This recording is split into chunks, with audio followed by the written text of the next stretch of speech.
Kumusta mga kaibigan? Tunghayan po natin ang ika-6 na kabanata ng Serendipity.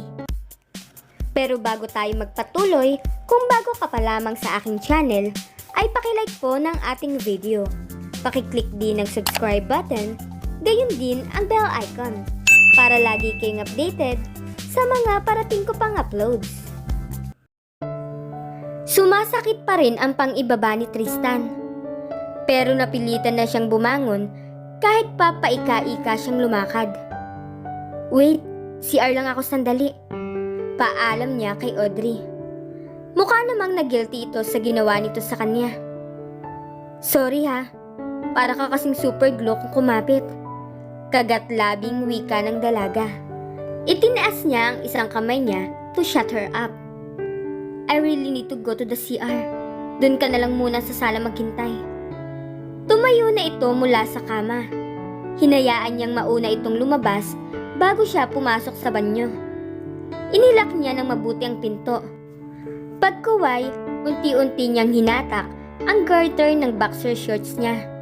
At sinilip ang nasa ilalim nun, na parang natatakot pa sa makikita, gayong alam na niya ang nangyari sa kanya. Shit! Pasaway ka, Audrey. Bulong niya sa sarili. Pagkuway, kumuha siya ng isang malinis na brief at saka nagpalit. Sinipat muna niya ang refleksyon sa salamin bago lumabas ng banyo. Nakasalampak sa sofa si Audrey. Ang posing nito ay ang anggulong hinahanap-hanap ng photographers sa isang subject seductive and daring. But he knew she was not aware of it.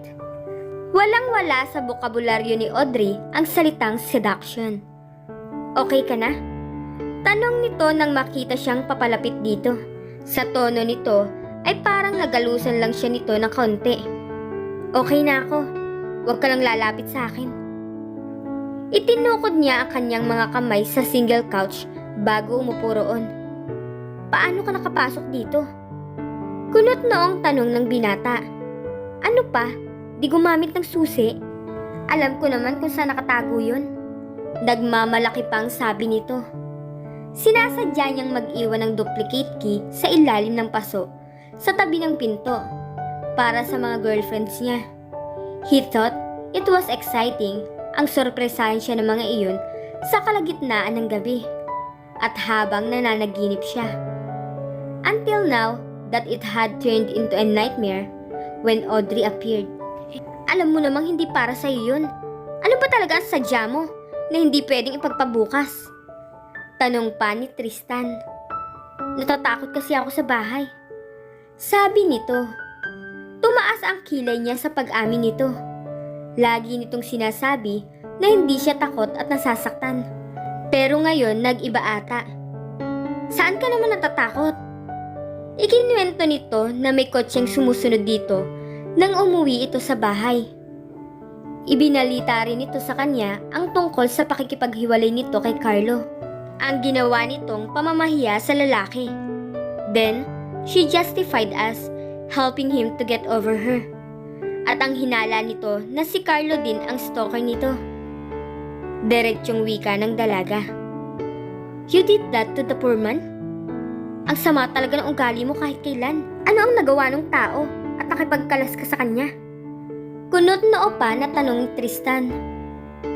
Habang tumatagal ay nagiging komplikado ang sitwasyon namin. Kaysa naman magsisi kaming pareho sa bandang huli. Tinapos ko na ang lahat sa amin. Isa pa, dahil sa ginawa niya kaninang pag-iyak sa harap ng maraming tao, nakita kong hindi ko siya kayang irespeto pa. Para siyang bata. Para din naman sa kanyang ginawa ko. Para makita niyang hindi kami para sa isa't isa. Kaya nasabihan ko siya ng masakit kanina. Makita? Lalo mong pinadilim ang paningin ng tao. Kung ano-ano tuloy ang naisip gawin ngayon. Sermon ng binata sa kanya. Hindi ko na kasalanan yun. Na minisinterpret niya ang good intention ko. Giit ni Audrey. Good intention? Di ko alam kung mayroon ka nun. Paano yan? Magiging old maid ka na talaga.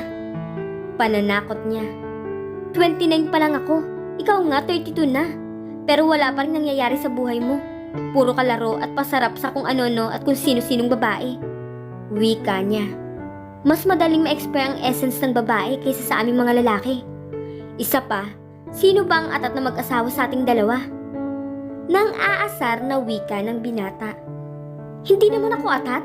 I'm just ready to settle down because I want to have a baby. Pero kung hindi pa yun mangyayari ngayong taon, okay lang. Unti-unti nang lumiliit ang mga mata nito. Pagkuway, humikab ito habang nagsasalita. Inaantok na ako. Okay na sa akin dito sa sofa.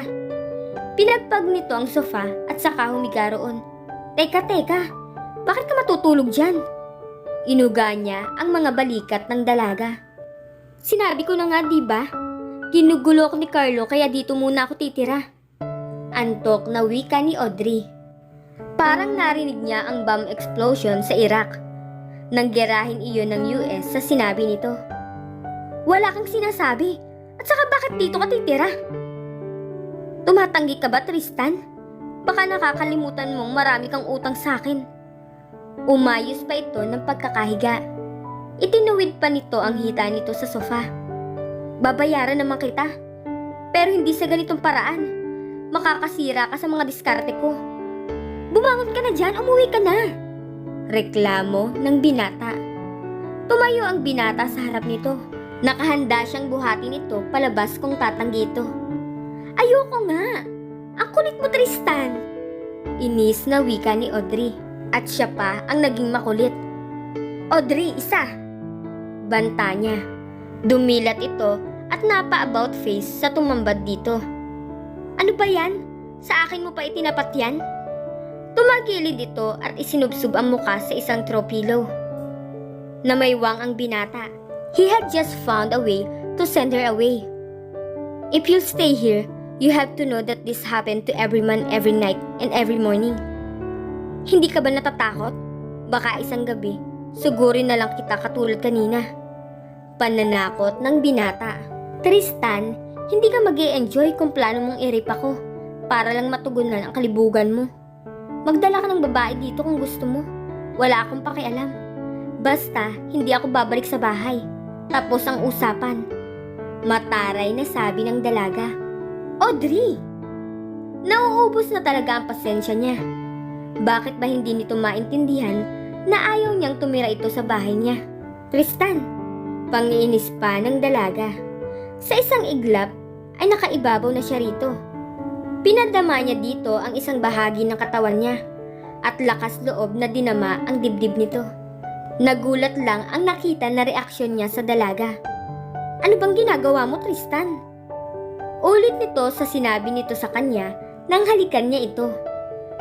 Pilit siyang itinutulak ng dalaga. He could feel her skin and it was cold. Talaga nga yatang walang pagnanasa sa katawan ang kaibigan niya. Frigid ka ba? Tanong ng binata dito. Very funny. Alis dyan! Alis! Nagawa siyang itulak ng dalaga. Kaya sa sahig siya pinulot. Ang bigat mo! Reklamo pa ni Audrey. Tumawa ng malakas si Tristan. Yun lang ang comment mo? Sa ginawa ko sa'yo? Hindi makapaniwalang tanong nito. Oo, I wonder kung paanong hindi ka pa nakakapatay ng babae sa bigat mong yan. How could they? Oh, never mind. Pigil ng dalaga sa sasabihin. Audrey, no one dies while doing sex. Maliban na lang kung mabulunan siya at hindi makahinga. Paliwanag ng binata. Bastos ka talaga? Lumayas ka nga sa harap ko. Binugaw siya nito. Okay. He stood and headed for his room. Pagbalik niya ay may bitbit na siyang comforter. Doon ka na sa loob, ako na dyan. Saad ng binata. Bumangon ito at tumakbo patungo sa silid niya. Thanks. Nakangiting wika ni Audrey. Na-imagine pa niya ang lapad ng pagkakangiti nito. Napapailing ang binata habang inihahanda niya ang kanyang higaan. Bakit ba niya ipinaubaya rito ang isang kwarto? Gayong mas matibay pa ang stamina nito kaysa sa kanya. Bulong niya sa sarili. She's a friend. Anang isang bahagi ng isip niya. Yeah, right. And she is about to turn my coming days to hell. Babulong na wika niya. Paano kung makita siya ng girlfriends ko? Anong gagawin ko? Ay, Pasaway ka, Audrey. Inis na bulong niya. Maliban sa isang pirasong itlog, wala nang laman ang refrigerator ni Tristan na maaaring iluto ni Audrey para sa almusal. Ano ba ang iniisip niya nang magpasya siya na doon tumira? Gusto niyang matawa nang maalala ang reaksyon ni Tristan nang nagdaang gabi. Halatang ayaw ng binata na manatili siya sa pad nito. Lalo tuloy niyang pinanindigan ang desisyon na doon matulog dahil gusto niya itong lalong inisin pa. Nagiging cute kasi ito kapag napipikon. Yun ang obserbasyon niya simula pa nang maging magkaibigan sila more than 10 years ago. Nagtrabaho siya noon bilang bartender sa isang bar sa Ortigas noong 18 anyos siya upang matustusan niya ang kanyang pag-aaral. Iyon lang kasi ang trabahong nakuha niya. Kahit hindi maganda ang tingin ng ibang tao sa trabaho niya, wala siyang pakialam. Wala naman siyang ginagawang masama. Sa bar na yun niya nakilala si Tristan. Naging parokyano ito ng lugar. Ubod ng kulit. Iyon ang unang pagkakakilala niya rito. Tuwing nagpupunta ito sa bar, ay ang dami nitong dalang kwento. Kahit magparamdam siya na hindi siya interesadong makipagkwentuhan, ay parang hindi nito nakukuha ang mensahe niya. Hanggang nang lumaon, ay tinanggap na rin niya ito bilang kaibigan. Womanizer ito. Pero alam niyang wala siyang dapat ikatakot kahit na doon siya tumira sa bahay nito. Dahil hindi siya pagnanasaan nito. Ang kaya lang naman nitong kalanteriin ay yung mga babaeng nagpapakita ng motibo rito. She knew he was afraid of rejection. Dahil ayon dito, mahigit 30 taon na nito iyong natatanggap mula sa pamilya nito. And since he was charming, he was never out of women. Ipinrito niya ang nag-iisang itlog nang may makita siyang tasty bread na medyo matigas-tigas na. Pero pinagtiyagaan na rin niyang kainin iyon. Maya-maya ay bumungad sa kusina si Tristan na nag-inat pa. Mukhang hindi ito nakatulog ng mabuti. "What's for breakfast?" Tanong ng binata sabay kuha ng tinapay na kinakain niya. Inagaw niya ito dito. "That's mine. Kung gusto mong kumain, gumawa ka ng sarili mo." Aniya at parang batang mabilis na kinain ng sandwich para hindi ito makahingi. "Thank you ha. Napaka-thankful mo sa pagpapatira ko sa iyo rito." Masama ang tingin nito sa kanya nang lumapit sa refrigerator at silipin ang loob nun. Muli rin itong isinara yun. "O-order na lang ako ng pizza." Wika nito. Parang biglang nawalan ng lasa ang kinakain niya. "You don't have money."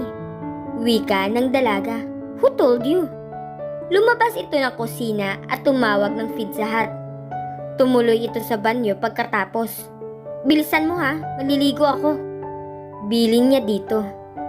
Hinugasan niya ang ginamit na kawali nang may marinig siyang kumatok sa pinto. At dito na po nagtatapos ang ika-6 na kabanata ng Serendipity. Maraming salamat po.